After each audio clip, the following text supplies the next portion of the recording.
In this video, I will show you how to convert rows into columns in Microsoft Excel.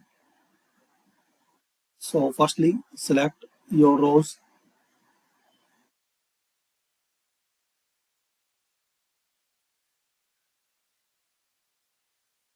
Right click on it and copy. Select it, right click on it, then copy.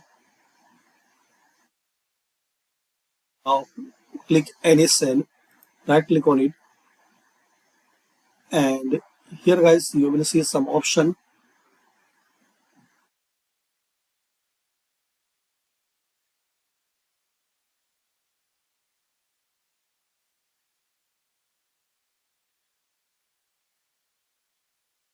So select here transpose. Now here adjust the size.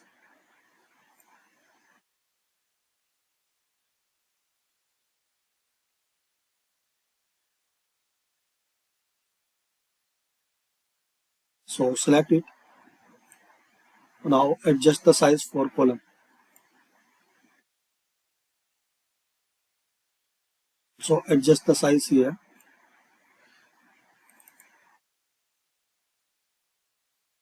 Now select it and this one, and here select now here clear and clear format. Again select this cell and merge and center. That's it. So thanks for watching. Share, like and subscribe this channel.